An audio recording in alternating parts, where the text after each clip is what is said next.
I thought that the Pakistan quicks were outstanding again. Haris Rauf is a special cricketer. He really is. And Shaheen Shah Afridi picking up a couple too. And then I think what we're seeing here though is the depth of Indian cricket.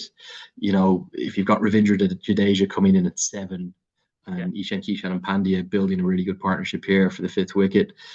From the platform they have, they'll still be thinking of 300 plus. And I think with their bowling attack, that should be enough. We saw it's the same ground that Sri Lanka they didn't struggle. They took a little while to chase 150, 160 against Bangladesh. So if India pushed up towards a 280, 300 mark, that could be enough, particularly with Mohammad Siraj, Jasprit Bumrah, Kuldeep Yadav, and Jadeja. That's a hell of a four bowlers attack, let alone mentioning Shardul Thakur and the other options and Hardik Pandya. So yeah, look, I'd probably still make India favourites, but interesting to see how it plays out.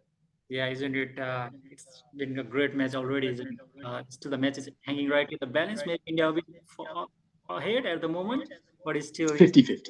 it's looking 50-50, isn't it? Andrew, I just want to talk a little bit about the World Cup coming up. Just a couple of it's 5 weeks away, I think. So, what's your initial thoughts on the World Cup match? Because I think Pakistan is hitting beautifully for the World Cup. And what's your if you have to pick 4 teams, especially for the semi-final? What will be your 4 team? Yeah, look, the sad thing about the modern game is it's difficult to look by the big three, isn't it? Yeah. England, India, and Australia are very, very dominant across formats at the moment, all 3 formats really, and you can actually apply that to men's and women's cricket. Upsets do happen, particularly at ICC events. New Zealand have tended to be the ones that have provided that. I can't see New Zealand doing it this time around in India. Kane Williamson, the great thing was we saw him there last night in Old Trafford. He is with the Kiwi team miraculously, given he had an ACL rupture just 5 months ago at the IPL. So hopefully he'll be back. That might give them a boost. But for me, I don't think they've got the depth in their spinning, even though Mitchell Santner's an outstanding bowler.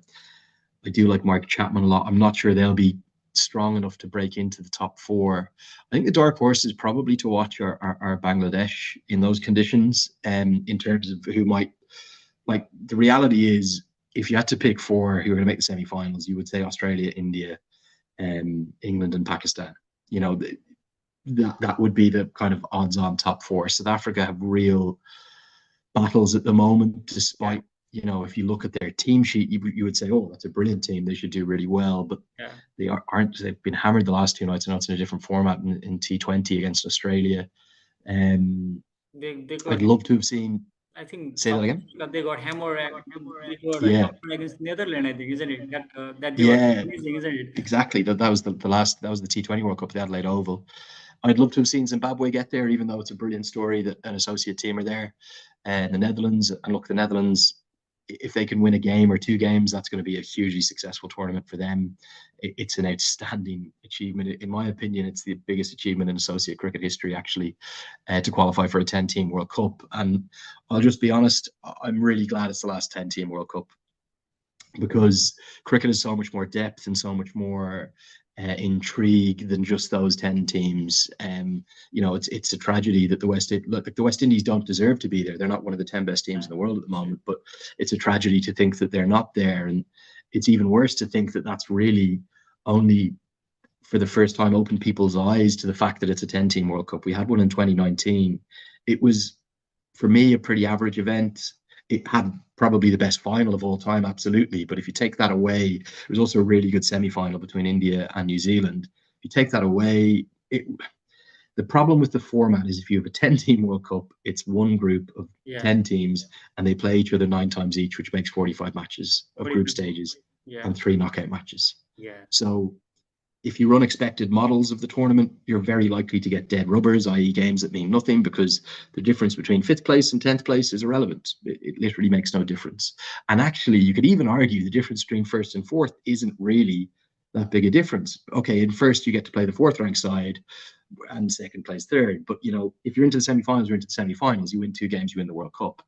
So I don't even think it necessarily finds the best team in the tournament, which is something you'd hope that a World Cup would do.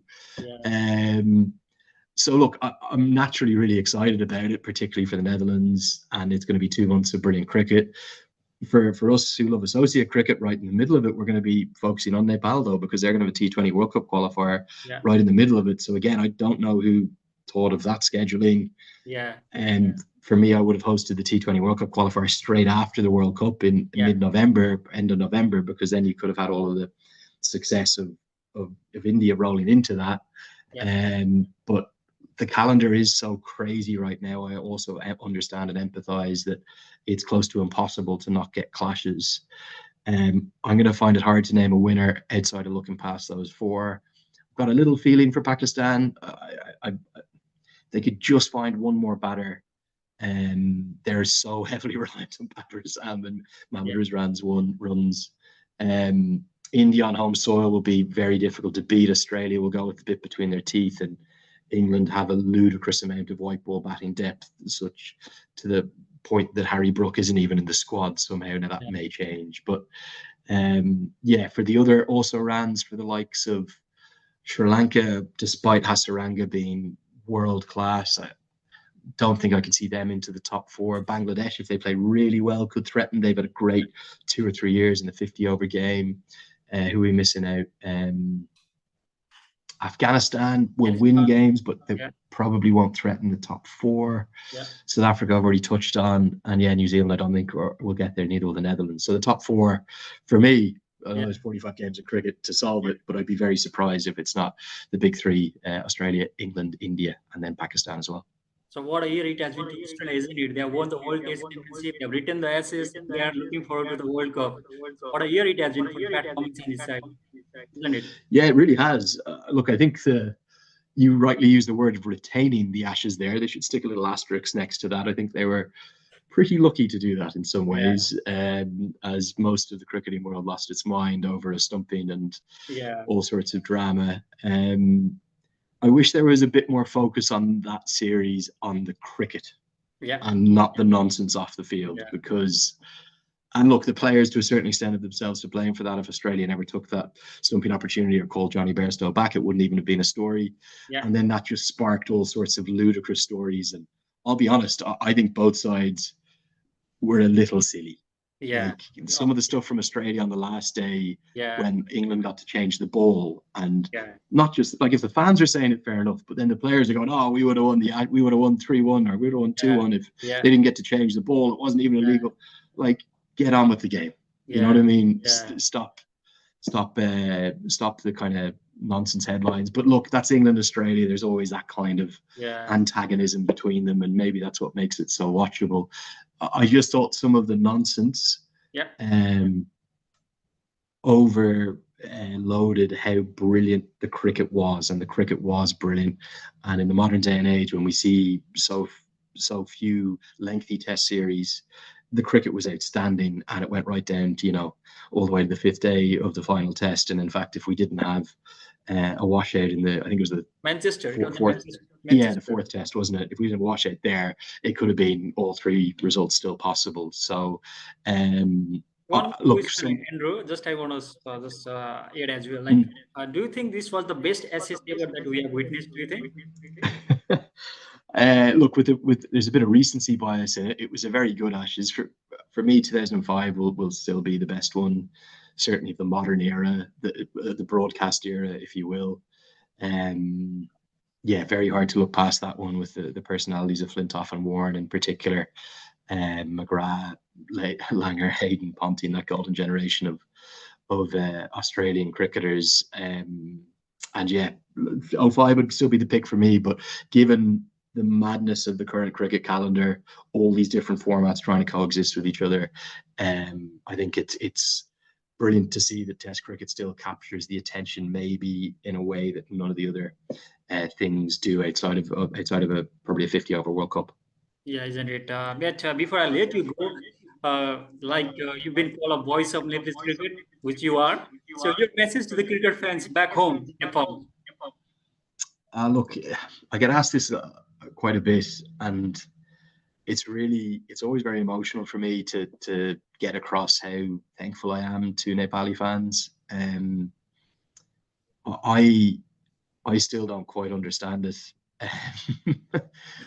You know, I'm an Irishman, obsessed with cricket, who loves the sport more than anything, and I'm so grateful for what it's given me in my life, and to have this whole other section of my life now, which is really my second life as a commentator, and to have it so driven by Nepal Yeah. is, I'm going to be eternally grateful, and I just hope it never stops. I'll always come back. Like I would come back without being paid. That's how much I love it. I have had, without getting into the details, I have had trips to Kathmandu where I've it's cost me money to be there, because, you know, productions have been very last minute, or I haven't been paid on things, and I've never had a regret about being there. I've loved every single trip there. It constantly amazes me and inspires me. And look, you say you can judge a place by its people, and I think that's so true for Nepal. Yes, there's problems there, there's infrastructural challenges, there's economic issues, but the spirit of the people and the kindness of the people, and the generosity of the people, particularly to me as a foreigner, it's just an overwhelming dandavad, and I can't wait to get back. Yeah, we'd love to have you back in the commentary box very shortly, because there is a T20 qualifier shortly in Kathmandu. So definitely love to have you in the commentary box sharing those Nepal moments. Thank you, Andrew, for joining us today. Absolutely, it's been an absolute pleasure hosting you in the team. Prabin, lovely to chat to you. A real pleasure. Wish you all the best. And let's hope that I can get back to Kathmandu. I'm sure I'll be there in 6 or 7 weeks' time for that T20 World Cup qualifier. Jai Nepal. Thank you, mate. See you soon. Cheers. All the best. Okay. All set? Thanks. All good, mate. You happy with that? Yeah, all good, man. Okay, lovely. Just let me know if there's a link. You came to my to chat